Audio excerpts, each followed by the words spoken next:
program tatanen di Balai Atikan.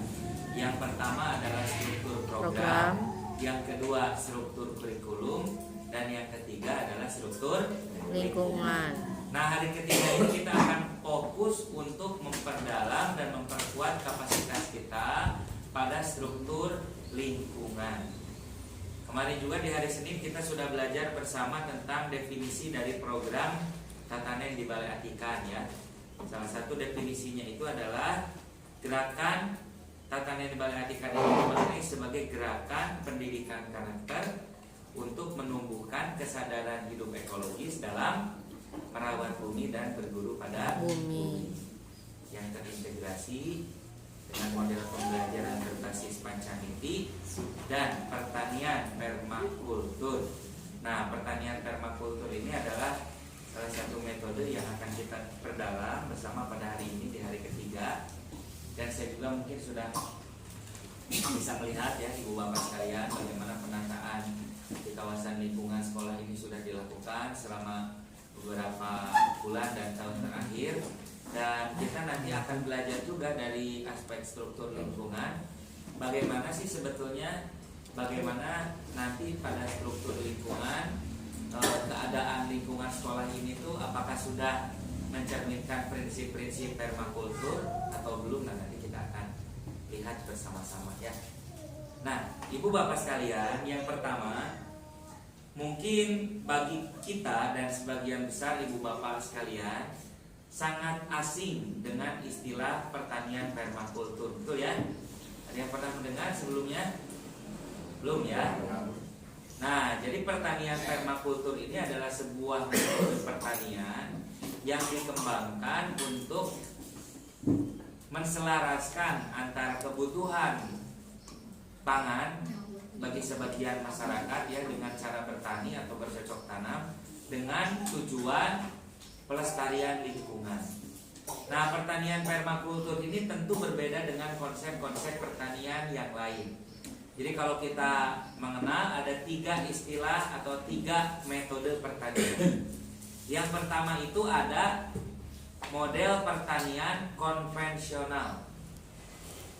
Yang kedua adalah model pertanian organik. Dan yang ketiga adalah model pertanian permakultur. Gitu ya. Nah, model pertanian konvensional ini Ibu Bapak sekalian, sesuai namanya konvensi berarti umum. Nah, model pertanian konvensional ini adalah model pertanian yang sering kali bisa kita temukan dan kita jumpai di sekitar kita, yang pada umumnya diterapkan oleh masyarakat saat ini. Nah, itu model pertanian konvensional. Nah, model pertanian konvensional ini ya Ibu Bapak sekalian, model pertanian konvensional ini bisa dilihat dari ciri-cirinya. Jadi ada beberapa ciri dari pertanian konvensional. Nah, cirinya apa saja? Yang pertama, model pertanian konvensional ini metode penanamannya atau teknik penanamannya dengan model monokultur atau model pertanian satu jenis. Jadi di lahan misalkan 1000 meter pakcoy semuanya, di lahan 1000 meter misalnya tomat semuanya. Nah, itu disebut sebagai metode pertanian monokultur. Jadi metode pertanian yang ditanam satu jenis. Nah, metode pertanian satu jenis ini itu identik dengan model pertanian dengan model pertanian konvensional. Jadi bisa dilihat sama kita dari ciri-cirinya tadi. Jadi kalau model pertanian yang ditanamnya dengan hanya satu jenis saja di sekian bidang lahan, maka itu adalah model pertanian konvensional. Ya, konvensional. Tekniknya, nah itu mono itu kan satu. Jadi monokultur itu budidaya tanaman satu jenis. Nah, itu salah satu ciri pertanian konvensional. Ciri yang berikutnya, model pertanian konvensional ini menggunakan sebagian besar input nutrisi dari luar. atau menggunakan pupuk kimia, baik itu yang ada di pasaran seperti urea, NPK gitu ya. Lalu kemudian juga TSP. Selain itu, pertanian konvensional juga tergantung terhadap penggunaan obat-obatan kimia, baik obat-obatan untuk perangsang pertumbuhan gitu ya, maupun obat-obatan untuk pengendalian hama, mulai dari herbisida, insektisida gitu ya, pestisida gitu, fungsida, pokoknya yang ada ida-idanya lah. Tergantung tuh semuanya ya, terhadap pupuk dari industri, terhadap obat-obatan dari industri. Itu ciri dari pertanian konvensional. Nah, lalu yang kedua adalah sistem pertanian organik. Apa yang membedakan sistem pertanian konvensional dengan organik? Kalau sistem pertanian organik ini, rata-rata teknik atau model penanamannya masih sama, monokultur, masih tetap satu jenis. Kenapa? Karena sistem pertanian organik juga bertujuan untuk memenuhi kebutuhan pasar. Di pasar suka ada, atau di supermarket sebagian besar, sayuran organik. Nah, yang sisanya berarti bukan organik begitu ya. Karena bertujuan untuk memenuhi kebutuhan pasar, maka pasti ditanam juga dengan skala yang besar gitu. Organik. Biasanya yang organik ini masih tetap satu jenis saja dalam satu bidang lahan. Lalu yang kedua, yang membedakannya ini, sistem pertanian organik ini menggunakan input nutrisi organik. Jadi pupuknya, nutrisinya ini menggunakan nutrisi organik, baik yang bersumber dari lingkungan sekitar maupun yang bersumber dari industri. Jadi sekarang itu industri itu sudah banyak juga yang mengembangkan pupuk organik. Pupuk organik itu udah banyak laku ya sekarang dijual di pasaran. Nah, berbeda dengan sistem pertanian permakultur. Kalau permakultur, ciri yang pertama, teknik penanamannya itu polikultur atau teknik penanaman beragam. Jadi gak mungkin dalam satu kawasan itu pakcoy semua, pasti beragam, berbagai macam jenis tanaman. Ingat saja, kalau yang satu jenis itu monokultur, kalau yang berbagai jenis polikultur. Nah, yang kedua, input nutrisi bagi pertanian permakultur itu didapatkan dari nutrisi alami. Bukan lagi organik tapi alami. Karena apa? Karena organik belum tentu alami. Kalau alami sudah pasti organik. Nah, yang membedakan berikutnya adalah apa? Cara penanggulangan hamanya. Kalau sistem pertanian konvensional tadi menggunakan input dari luar, obat-obatan tadi ya, pestisida, insektisida dan lain-lain, fungsida misalkan. Kalau sistem pertanian organik biasanya menggunakan pestisida alami. Kalau sistem yang organik itu pestisida alami. Kalau permakultur, nah penanggulangan hamanya itu tidak dengan pupuk, tidak dengan obat-obatan kimia, tidak juga dengan pestisida alami, tetapi dengan apa? Dengan membentuk ekosistem yang beragam. Jadi di dalam bedengannya misalkan nanti ditanami bunga, bunganya mengundang predator alami sehingga hama-hama yang menyerang ke ke tanaman itu akan terminimalisir. Lalu jenis tanaman beragam itu adalah salah satunya untuk menanggulangi hama.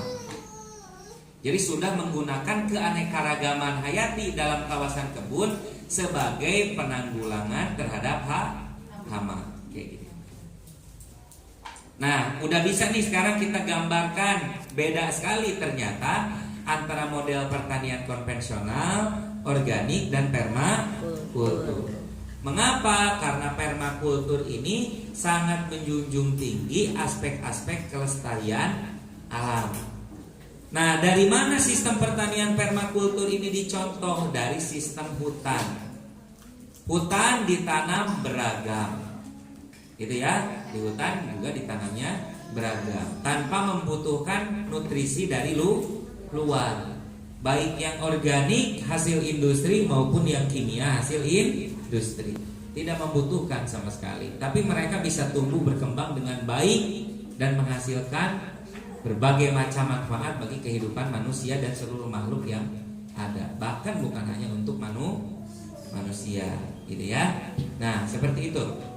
Nah, berikutnya Ibu Bapak sekalian, dari ketiga jenis itu, dari 3 jenis model pertanian, maka kita akan sangat bisa membedakan mana sistem pertanian permakultur dan mana yang bukan permakultur. Jadi kalau sekarang di sekolah ini masih menggunakan pupuk kimia, berarti belum permakultur. Kalau jenis tanamannya masih satu jenis, berarti belum permakultur. Kayak gitu ya.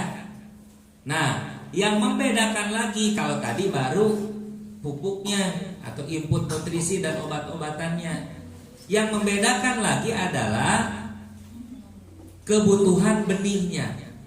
Kalau sistem pertanian konvensional dan organik, kebutuhan benihnya itu dihasilkan atau didapatkan dari industri. Pasti beli benihnya. Kalau permakultur, sebaiknya sebagian besar benih itu menggunakan benih-benih lokal.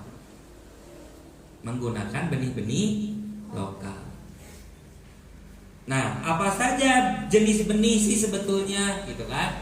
Karena kita kalau sudah bisa membedakan ketiga jenis model pertanian tadi, pasti kita ngomongin jadi benih. Benihnya apa sih yang membedakan? Benih itu ada 3 jenis juga. Ada benih hibrida, ada benih GMO, ada benih heirloom. Nah, yang paling jarang kita dengar adalah benih heirloom. Heirloom, H-E-I-R, heirloom, L-O-O-M, heirloom. Jarang banget kita mendengar jenis benih heirloom. Kalau hibrida pasti banyak, karena sebagian besar jenis benih yang kita gunakan adalah jenis benih hibrida. Sekarang banyak ya, hampir segala sesuatu sudah ada yang hibrida. Bahkan bukan cuma benih cengkeh, terong, pakcoy, bukan. Bahkan sampai kalapa hibrida, pare hibrida, kanangka hibrida, sirsak hibrida, begitu ya. Segala macam sudah hibrida sekarang. Apa sih sebenarnya jenis benih hibrida? Benih hibrida adalah jenis benih hasil persilangan buatan. Artinya persilangan buatan ini menggunakan bantuan manusia. Jadi tentu karena ada persilangan-persilangan buatan, maka setiap jenis benih hibrida yang dihasilkan itu merupakan varietas baru. Gak ada di alam jenis tanaman gitu teh.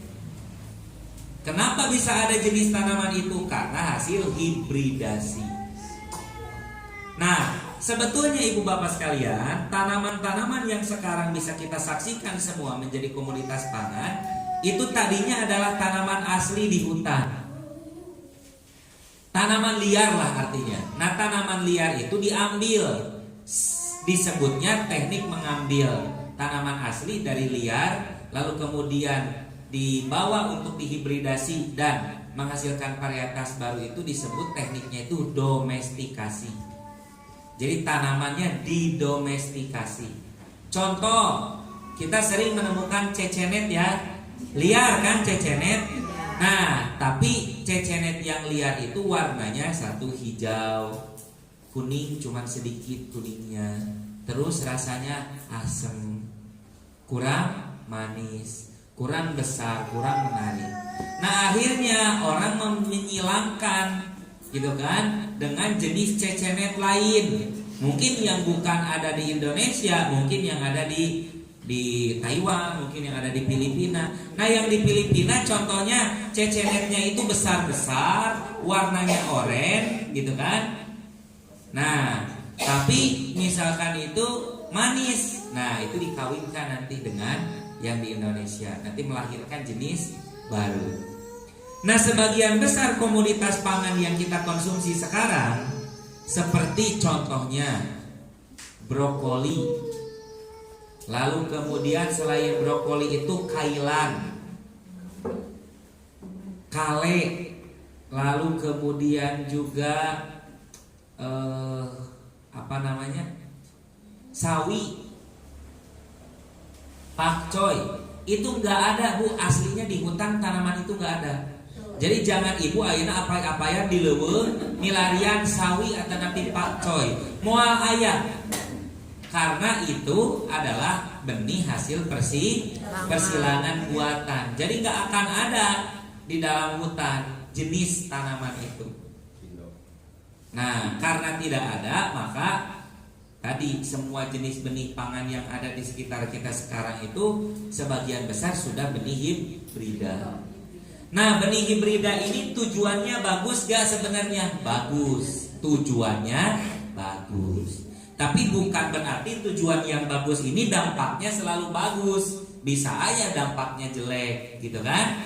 Tujuannya bagus. Yang pertama adalah untuk menghasilkan jenis varietas unggulan. Jadi ada yang diunggulkan karena memang jenis baru. Kalau yang asli mungkin bonteng teh aya nu lempeng, marerengkel we bonteng teh. Nah, terus aya ukuran bontengnya badak dugi ka sami bitis kapungkur mah gitu nya. Nah, siki hungkul geusina. Nah, kan teu estetisnya. Nah, dibuatlah bonteng-bonteng anu ayeuna mah bahkan sikina teh ngan saalit jadinya. Ada timun Jepang disebutnya itu. Kalau timun Jepang itu biji di dalamnya tuh bahkan hampir nggak ada. Daging nawe hungkul. Sok kabayang teh seger asana juga. Moal raos direncin oge eta. Tuh ya. Nah, jadi yang pertama dia menghasilkan kelebihannya itu varietas unggulan yang baru.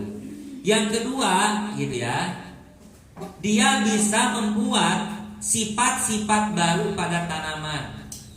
Misal, tanaman aslinya itu baru berbuah 6 bulan. Setelah proses hibridasi, dia bisa berbuah lebih cepat, 3 bulan sudah berbuah. Sama sekarang, kenapa kok ada istilah nangka hibrida, kelapa hibrida? Nah, itu teh untuk mempersingkat usia panen. Mempersingkat usia panen. Kalau kelapa ini 8 tahun, 9 tahun baru mulai berbuah, ini mah sekarang 2 tahun, 3 tahun kelapa sudah berbuah. Nah, itu teh sama hibrida, dipersingkat. Nah, sayangnya benih hibrida ini seringkali mengancam eksistensi jenis benih lokal. Karena masyarakat sudah menganggap bahwa benih hibrida ini panennya lebih cepat dan lain sebagainya. Bahkan kan suka ada unggulan tomat lagi anu hibrida mah nya badak, nya beureum, bekabi taun lah. Gitu kan? Akhirnya mengancam eksistensi benih lokal. Akhirnya contoh sekarang ada yang masih nanam padi di sini. Pasti sebagian besar jenis padi yang ditanam IR. Nah, IR itu adalah jenis benih padi hibrida. Nah, padahal kalau dulu tuh kita masih punya jenis padi apa? Sadane, pandan wangi, rojo lele, betul ya? Nah, itu jenis padi-padi yang lokal. Sekarang jenis padi lokal ini sudah terancam eksistensinya oleh jenis benih hibrida. Nah, jenis benih hibrida ini ibu bapak sekalian, kalau tadi kelebihannya usia panennya bisa lebih cepat, ada varietas baru. Tapi dia punya kelemahan, punya kekurangan. Apa kekurangannya? Dia sebagian besar tidak bisa dibudidayakan ulang. Ya kebayang perusahaan tersebut yang menciptakan benih tersebut adalah perusahaan benih. Kalau sekarang petani bisa membudidayakan benihnya sendiri, pabriknya tutup ke kinten-kinten. Tutup, bangkrut. Anjeunna ngan ngical sakali masyarakat ngabudidayakeun nyalira bangkrut teu pabrikna. Bangkrut. Maka sebagian jenis benih hibrida ini dimandulkan atau dibuat cacat. Jadi ada dua teknik. Satu dimandulkan. Jadi kalau dimandulkan itu contohnya jagung-jagung hibrida.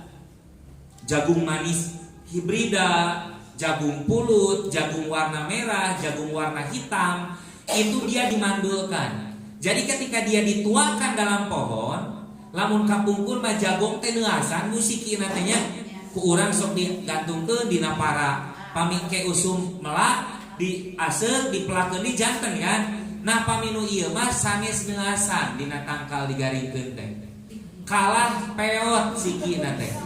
Kalah ngiring garing, otomatis tidak akan bisa ditanam ulang. Jadi dibuat apa? Mandul, gak bisa dikembangbiakan. Yang kedua, bukan dibuat mandul, dibuat cacat. Kalau dibuat cacat gimana? Misalkan kita nanam kacang panjang manis, teh meser binihna ti merek naon misal. Paranyang kacang panjang teh. Ku urang teh dikolotkeun dina tangkal. Itu kan sebagian kamu pibinihun deui. Sok cobi ku ibu pelan.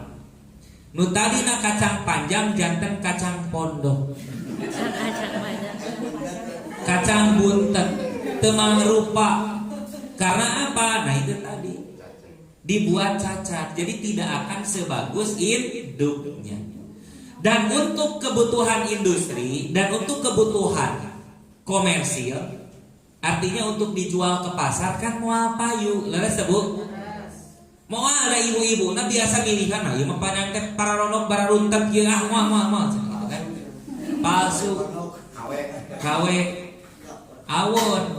Nah, maka daripada itu semua petani pasti membeli ulang benih. Pasti setiap kali musim tanam pasti mereka membeli benih. Itu salah satu contoh dari kelebihan dan kekurangan benih hibrida. Yang kedua adalah jenis benih GMO. GMO ini genetically modified organism atau benih hasil rekayasa genetika. Contoh rekayasa genetikanya apa? Tanaman ini secara genetik tidak bisa ditanam di daerah yang tandus, yang kering. Genetikanya direkayasa, dia akhirnya bisa ditanam di daerah yang tandus. Atau tanaman ini tuh nggak lebat, genetikanya direkayasa sehingga dia menghasilkan, gitu kan, buah yang lebih lebat dari tanaman normal. Bahkan sampai tidak menghasilkan banyak daunnya hanya sedikit, semua hampir buah. Untuk apa kebutuhannya? Industri lagi. Biar hemat lahan, hasil panennya besar. Bahkan jenis rekayasa genetika ini sudah bisa menghasilkan jenis pangan baru, baik sayuran maupun hasil hewan yang tidak lazim. Contohnya semangka non biji. Semangka non biji. Tak kinten-kinten lamun semangka non biji dipelakna tina naon, Bu? Tina hitut juga. Nuang semangka dihitutkeun janten semangka tangkalna. Kan teu nyareat gitu loh ya. Jadi dia sebetulnya membuat pembenihan tersendiri. Jadi gini loh Pak. Ini banyak di kita itu sebenarnya, ada di Wanayasa, ada di Campaka, ada pabrik-pabrik benih itu di Purwakarta ada beberapa, ada SWS, ada Mutiara Bumi, ada beberapa pabrik benih di Purwakarta. Nah mereka itu biasanya punya site Pak, punya demplot, hanya menanam untuk diambil bijinya. Nah jadi kalau kita sekarang beli semangka non biji, mereka mah nanam semangka eusina biji sadaya.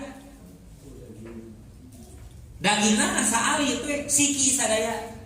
Jadi dia utak-atik secara genetika untuk menghasilkan banyak biji nu ieu mah siki sadaya, karena nu di alana sikina, karena yang dijual adalah benih semangka. Nah, hasil semangkanya adalah hasil semangka yang tidak punya biji. Karena apa? Nyameh petani meser euy bini semangka ka anjeunna. Nah, jadi betapa problem-problem pangan itu muncul dari kejahatan industri. Kejahatan industri itu sudah terkonsep seperti itu. Begitu industri ini punya berbagai dampak ya, yang tidak sedikit berkontribusi pada kerusakan berbagai macam aspek dalam lingkungan. Bukan hanya tanahnya aja yang dirusak,